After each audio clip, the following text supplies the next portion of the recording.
If you want to overcome depression or you just want more ease and joy in your life, you are at the right place.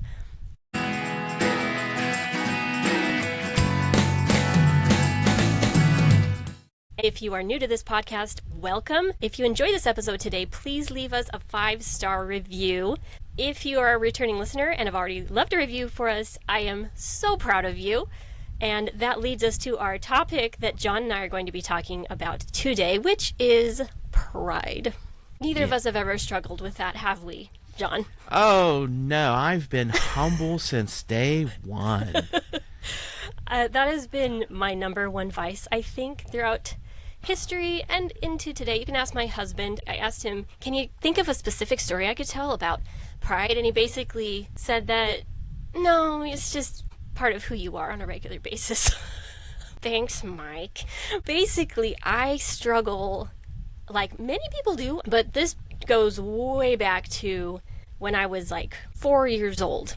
This story shows just how prideful I was as a very depressed person. It was really sad that I was a child and so depressed, but at age 4, my mom tells me that I came to her very serious and said, "Mom, what am I the best at?" And she was shocked, like, why would a 4-year-old be asking me this question? And I was dead serious. I wanted to know what I was better at than everybody else. And I think there's a part of me when I was feeling depressed, it's not the case anymore, but felt like if I couldn't be better than other people, I was less, I was unworthy. And it fueled some of that depression. A lot of the depression came from this sense of pride. She tried to talk me out of it. "Jennifer, you don't have to be the best. You could just be Jennifer. Just do your best. It's good enough." I couldn't accept it. And this went with me through elementary school, high school. If anybody won a contest and I didn't win, jealousy would set in. I would immediately find ways in my head why their artwork was not as good as mine and I should have won. Or, gosh, I wish I could draw as well as so-and-so. I'm a terrible artist. Like, I was either putting myself above or below constantly. Other women, other girls my age, thinking, am I prettier or uglier than they are? Am I smarter or dumber than they are? If someone did better on a test than me, it would make me feel bad, no matter how well I did on the test. And as a runner, when I was competing, it was very easy for me to look at the placement. Did I win first place? Versus, how fast did I run today? How well did I perform, regardless of the people around me? Because you can win a race, but against who? You Right. could really not run that fast and win plenty of races, but you could come in 20th place against the best runners in the world and get an incredible time. It's all in how you look at things, and I think the proud looking up is a bigger problem in most cases than the proud looking down, meaning looking up at people who have more and being jealous of them, letting that make you miserable, or wishing that they were lower than you, or making excuses in your mind why they don't deserve it and you do. It's very prevalent in our society and making people miserable. It's not enough to have enough, only if it's more than the other person. Do I have more followers than they do? Do I have more money than they do? Instead of just being happy with the followers you have, the money you have, the comforts you do have. I can honestly say that I'm in a place right now with the podcast where I do compare myself to other podcasters. How can I reach that level? How can I get the word out more and so forth? And I struggle with pride in that particular area sometimes because I suppose I get jealous sometimes of, wow, I'm doing all this work and I would like it to be doing better than it is. How do they do it? I bet you they're not doing as much work as I am. Those kind of thoughts.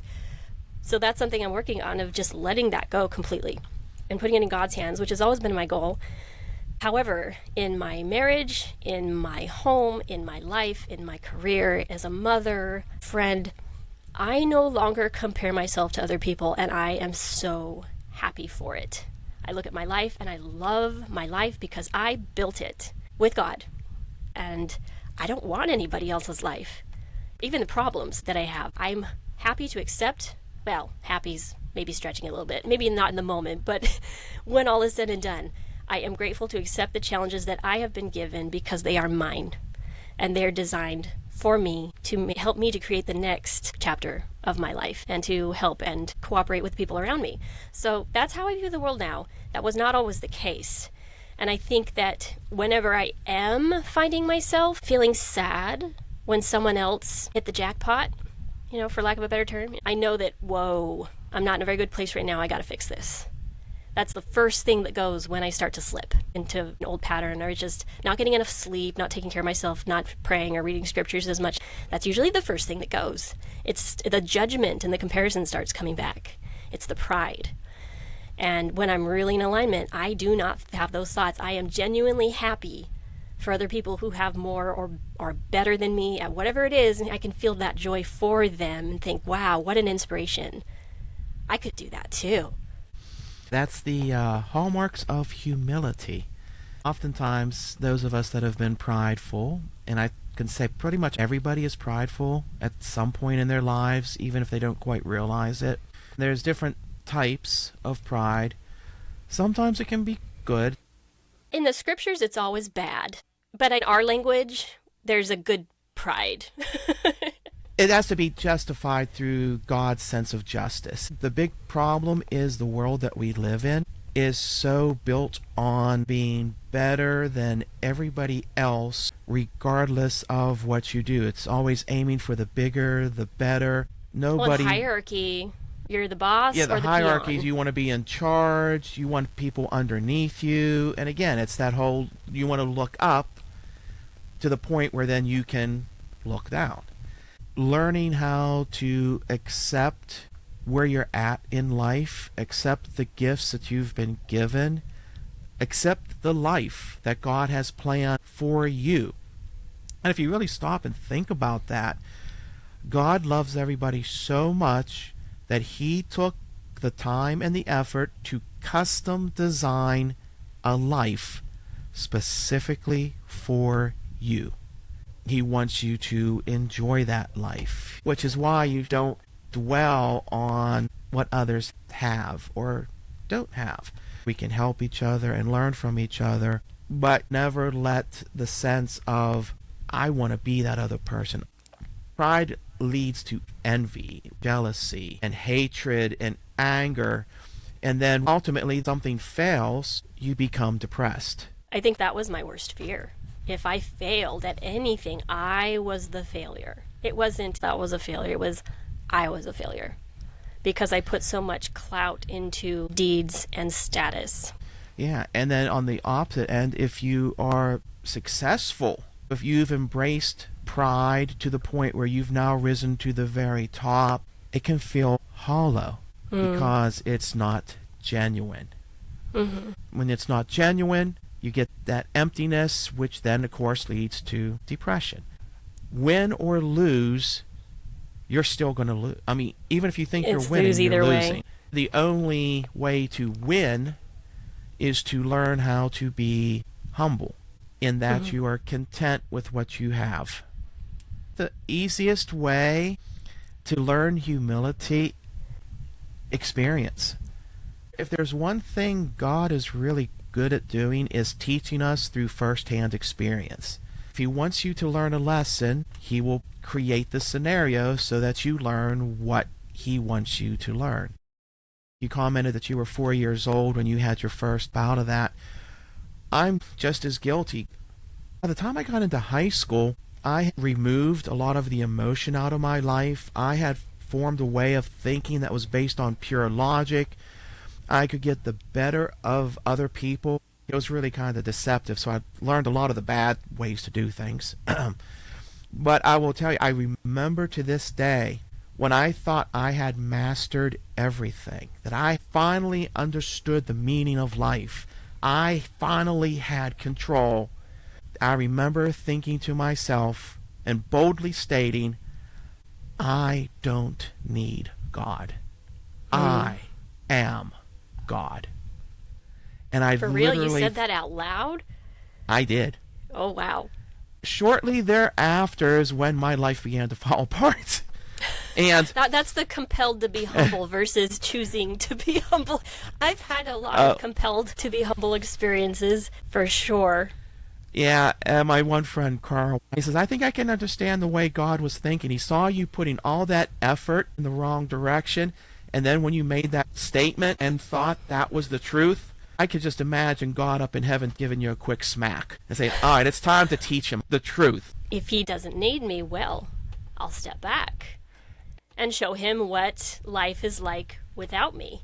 That's exactly what he did. And when I said my life fell apart, everything I thought I had control over, he's like, well, if you think you can handle it, I'm going to step back and let you understand everything I've been doing in the background that you have not realized. Yeah.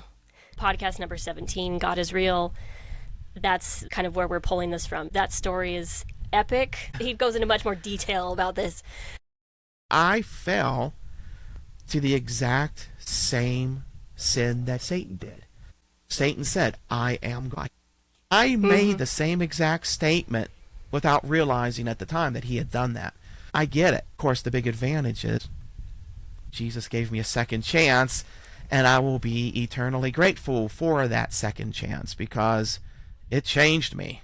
People who are in situations where they rebuke God, and it doesn't have to be with words. It could be an attitude or a way of life. I'm on my own. I don't need help. I know what life's about. I make the choices. I fix everything. That was kind of me, even though I had faith as a child and teen and young adult.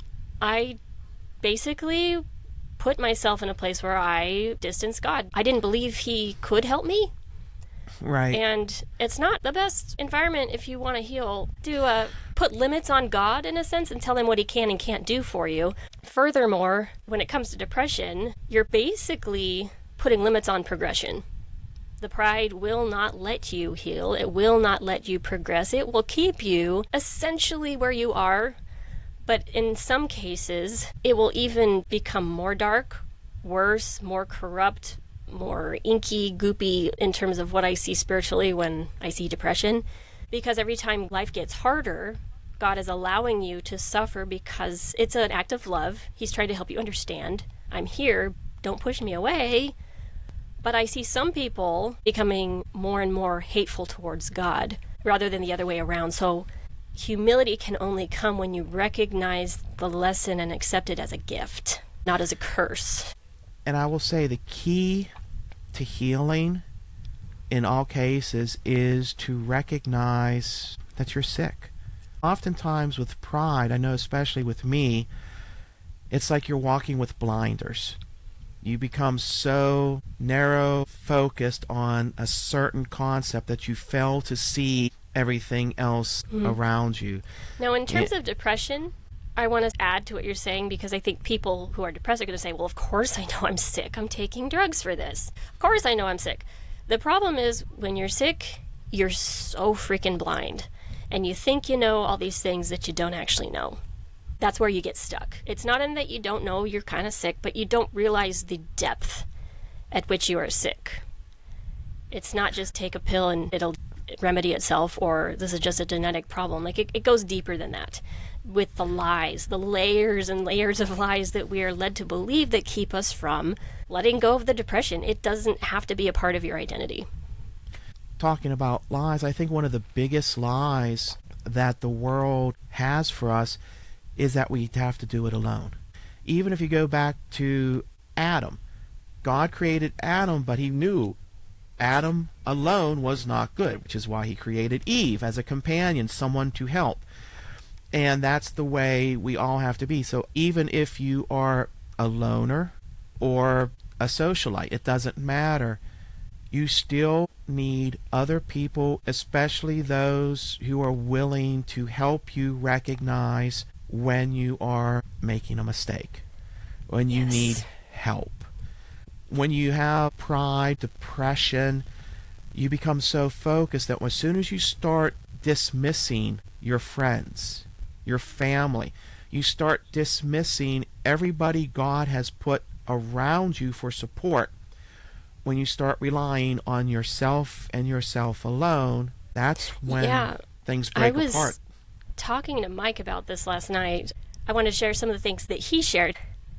He has this very unique gift and ability to talk to anybody about anything, any topic, does not get elevated, does not get offended, can introspect, consider what they're saying, let them talk, even if what they're saying is ridiculous or would offend someone else.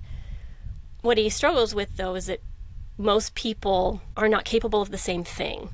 So when he goes to share his perspective, the tendency for most of us is to dismiss, cut off. In terms of social media, modern day pride would be to say something snarky, block them, and never talk to them again. But he does not struggle with this. He has this uncanny ability to not get triggered, not be offended, even really tough topics to talk about. He actually enjoys the discourse, the interchange of thoughts and ideas. It's hard to find people like that, who he can do that with. So when he finds somebody, he'll hang on to that friend, because the kind of tolerance that takes and the kind of humility it takes to listen to different ideas that don't resonate with you, but they don't have to cause you to cut off somebody or treat them rudely or run away. Right. To be able to just observe it. And he has that ability. I do sometimes. Other times I have to really watch myself, because the pride wells up into me and I'm like, no, this is wrong. What they're saying is wrong. And sometimes it's not about being right or wrong. It's just about connecting and validating and conversing and making the other person feel heard and loved. And at that point, they're more likely to listen to what you have to say. But I think we live in a society where we've been conditioned to not have to tolerate it. We can find so many things that resonate with us by picking and choosing what we decide to watch on social media. The algorithm chooses things for us that we want to see. And so when something comes in front of us that makes us uncomfortable, it's like, freak out. That's a very strong pride response. Why should it affect us like that? It's unbelievable to me, but even I do it sometimes. And even when I'm having a conversation with my husband, he doesn't get elevated, and sometimes he'll say something that causes me to introspect in ways that I don't want to. That's an ugly part of me I don't want to see. That's a pride response. When we're willing to listen and introspect and consider those ugly parts of us that people might bring out for us to look at, oh, thank you. Wow, yeah, that is kind of ugly. What can I do about that? Instead of, I don't want to see it, goodbye. Get away. Right. That's very true. And the other thing people need to realize is that it is a constant struggle. It never ends. Sometimes it comes from places you don't even expect. And if you listen to my story, you might be like, oh, he is so into God and he's so holy. I will be the first one to let you know, sometimes I make the biggest of mistakes. I'll share this story. Jennifer asked me if I would be willing to, and I'm like, yeah. Happened recently, within the past couple months. We're getting to know each other a little better, and so I started telling Jennifer some stories. I collect dragon statues. I like dragons. I think they're awesome. What can I say? And there was this one statue, this figurine, that I had 13, 14 years. I've had it, like when I first moved to West Virginia, I found it in an antique store. And I bought this figurine, and I brought it home. And shortly after I brought it home, all these bad things began to happen. And I quickly realized that the item had been cursed. In my hubris, I thought I could do something about that. I did some prayers, I did exorcisms, some rosaries. After praying the rosary, I put it around the dragon figurine, and when I woke up the next morning, all the links on the rosary had turned black. And it was just one of those things where I'm like, wow, that was pretty potent. But then I never felt anything negative coming off of it after that point. And I genuinely thought I had successfully destroyed it, removed the curse. I had cleansed it, and then I could just treat it as a normal statue. And I put it on my shelf with my other collectibles, and that's where it has remained. And that became a story that I would tell people now and again. Shortly after I met Jennifer, and Jennifer's very sensitive to things, when I showed her the statue as part of my story, she immediately said something didn't feel. I said my heart hurts. My heart hurts. There's something she felt wrong. Something was wrong. I was dismissive. I'm like, I know the demons don't like me telling that story because it's one of the ones where they were defeated. So And so I went on. I was like, I don't know. I think you might want to look at that again. There's something off. Like, I think it's not quite done. and that was all I said. Yeah, and some events began to happen, and me and Jennifer had a conversation. The spirit told me, he's like, listen, why don't you double check? Why don't you listen to her? And at the time, I told Jennifer this, I didn't realize I was being dismissive of what she had said. Like I said, I was thinking something else entirely, never thinking that I could be wrong. And that's pride. Anyway, when I finally listened and I heeded Jennifer's advice, I looked at the statuette again, and incidentally, I had just watched a show on hidden symbology that evil people do. And when I manipulated the figurine, I saw all the hidden symbology that was in it that I had missed years before and that I had never picked up on. And the moment that happened in my apartment, quite literally all hell broke loose. It was a significant fight when I realized I had been duped all of those years. I ended up saying, screw it. It took me a while to clean my apartment. I think I did like 3 exorcisms and multiple rosaries and holy water. I really had to fight to cleanse my room once that gig was up. And then I finally just destroyed the statue. I mean, I flat out destroyed it. You pulverized it. And I pulverized it, and I buried the pieces. I scattered them, 30-mile radius of each. Just totally destroyed it, eliminated it. After I did that, for lack of a better phrase, in the weeks that followed, I leveled up. I realized my mistake, and I tell you what, that was a very humbling experience for me, because I thought I had overcome it, and here it was slapping me in the face once again. Then I've reached a point in my life where I'm like, all right, I need to get some help. And so I went and talked to a couple of my close friends about that, talked through it, and figured out where I needed to go.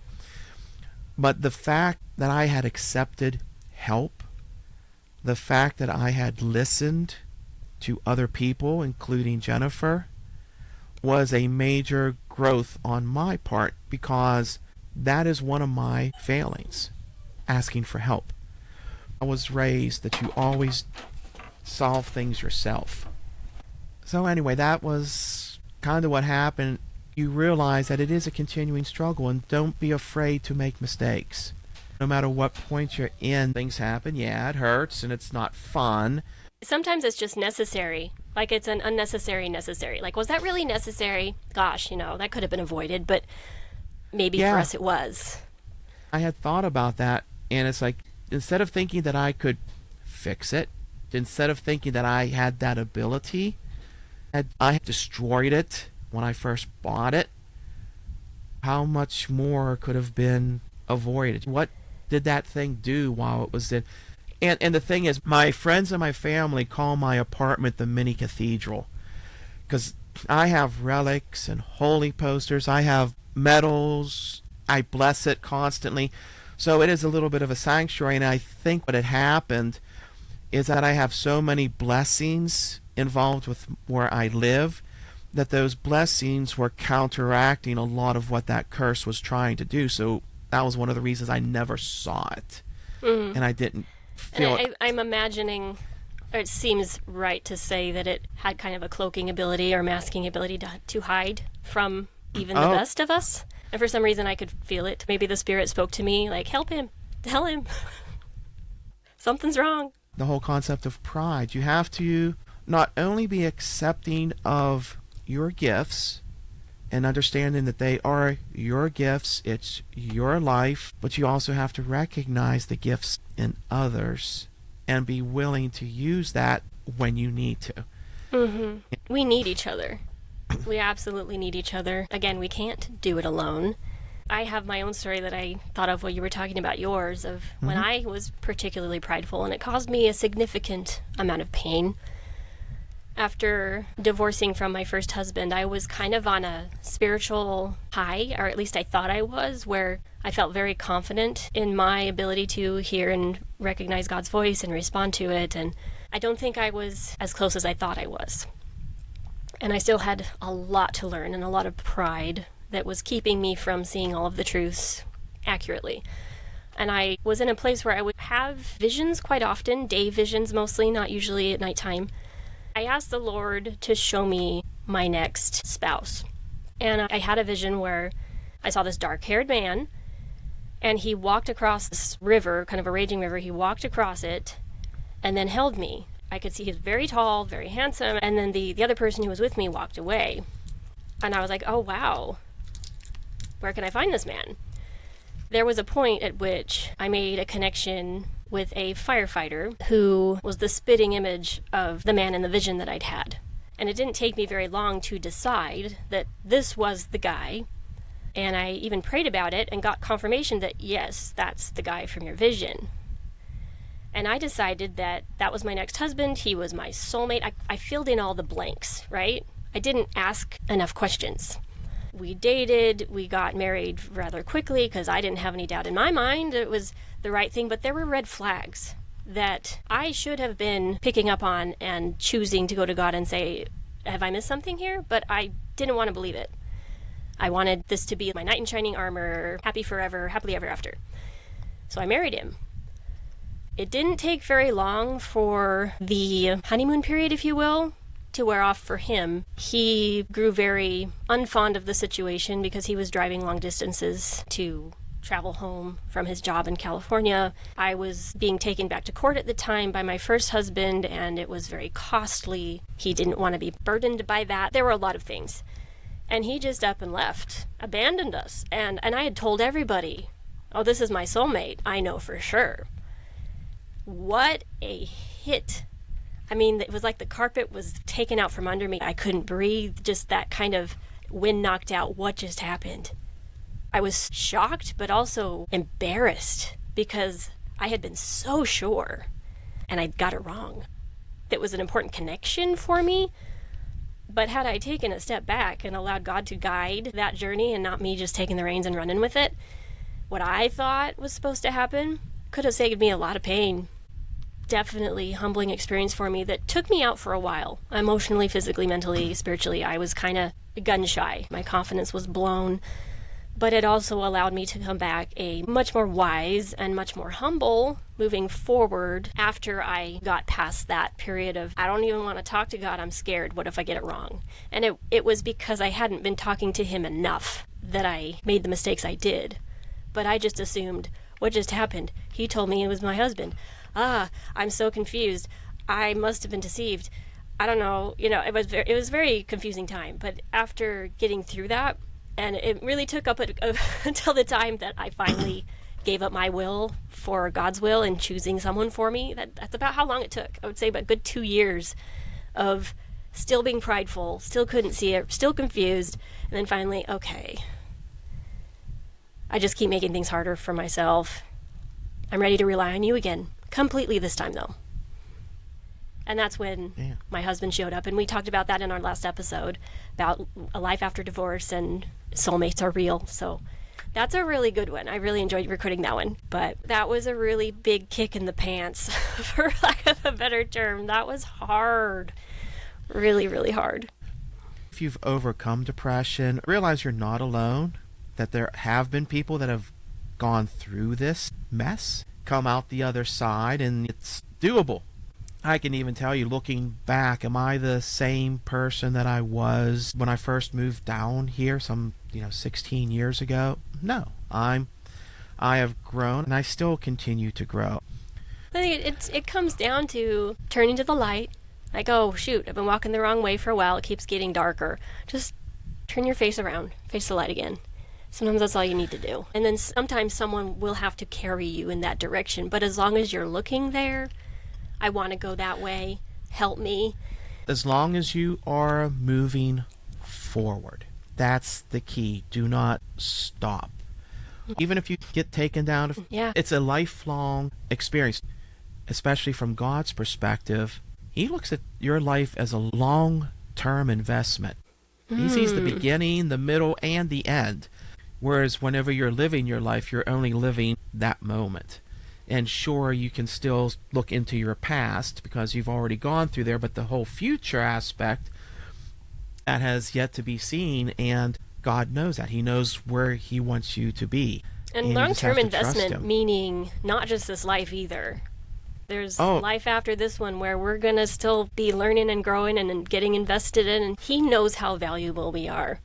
And I think we often dismiss that more than anything. Like, we do not see our value, and that's why we make the stupid choices that we do that hurt ourselves and others, because we don't see it, especially when you're struggling with depression or mental illness of any kind.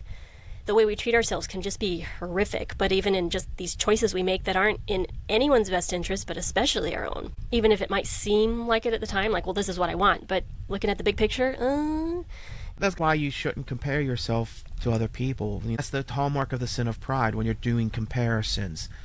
The only person you should ever compare yourself to is you. Christ. I'll put myself next to Him Okay. and say, well, how Well, can I mean- be more like that? He's a good role model. Yes, you compare yourself with yourself. Even when I was a runner, it was, can I get 1 second off this last time? That's what I would mentally prepare myself for before I ran a race, because if I was thinking about the other runners, it would cause me a lot of stress. I'd freak out. It had to just be about me and what I was trying to achieve and my own goals, not trying to beat other people. And often if I achieved my own goals, I would also beat other people in that case. Competition in sports, amazing, but done with the right spirit, even better. I did want to share a short story from the Book of Mormon, if that's okay with you. It's a really good story. Short and sweet, but in Alma 26, these two brothers went up to Zarahemla. It was Ammon and Aaron. And Ammon is so excited about the success they've had in the city and the people who are listening and the lives they're changing. And Aaron kind of taps him on the shoulder and says, Ammon, I feel like you're boasting a little bit. You're getting a little too prideful about all the success you're having. And he says, no, you don't understand. I am so proud of what God has done for this people. I am boasting in God. If it sounds like I'm boasting, I'm sorry, but I'm just feeling God's love, God's strength. What He has done for us, what He has done for this people is amazing. And I think, in a nutshell, that's the difference. When we give all the glory to God, like, I even have a hard time saying the words my podcast, because I feel like any glory that this podcast currently has or ever will have is due to God and the blessings and the gift He has given to me to do it. It's in His hands. And so when we take personal victory or personal glory for anything in our life, it's kind of a dangerous road to start. And people who don't understand this, people who are not religious or people who don't believe in God, they say, well, of course, take credit. You did all the work. But He gave me the body, the energy, the spirit, the guidance, The gift. perfection, the gift to do it. Only He can give that to me. And there's other means of becoming famous. We know that dark forces can provide that. But in the end, it's all the glory to the Master of Darkness. He'll destroy you. And I think on the opposite end, when we give the glory to God, He will in turn glorify or level us up, help us to become more like Him. But it won't come from thinking that we did it. That'll just take some steps down, I think.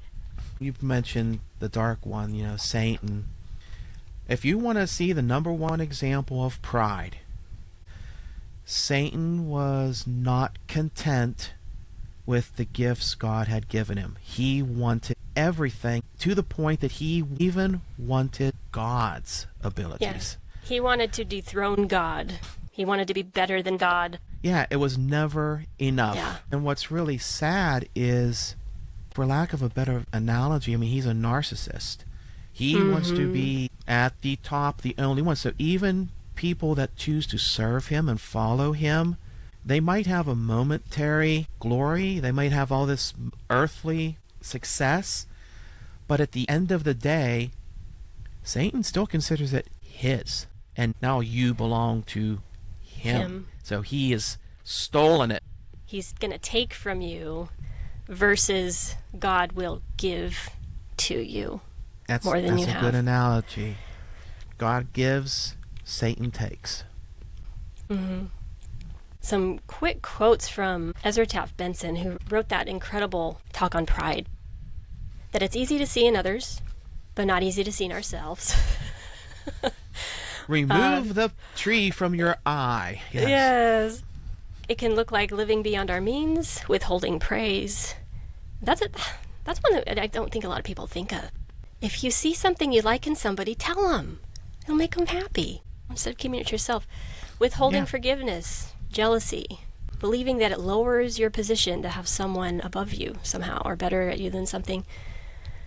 It's the universal sin, the great vice. He said that twice, so that must have been pretty important. He also says you can become humble, which is the remedy, by confessing and forsaking our sins and putting God first. A couple of the great writers for the Catholics, St. Thomas Aquinas and Pope St. Gregory the Great, they said pride is the queen of all vices. Because it inevitably leads to everything else. Ooh, yeah, I would say yes. 100% yes. And then the quote, pride goeth before the fall. Yeah. Is that a scripture? I don't know if it is or not, to be honest with you, but I've heard it so many times, and it resonates so strongly. Yeah. The more humble you become, the more you rely on God. Exactly. Who is the source of all power. Exactly. I think we'll end with that today. That was an amazing chat. Thank you, John. Thank you, Jennifer. This is the Overcome Depression podcast. We will see you next time.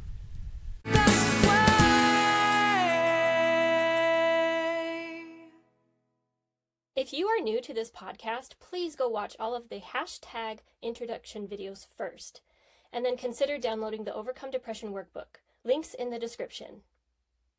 The content in this podcast is based on my own personal beliefs, is for informational purposes only, and is not intended to substitute for medical advice, diagnoses, or treatment. Please refer to the full legal disclaimer in the description.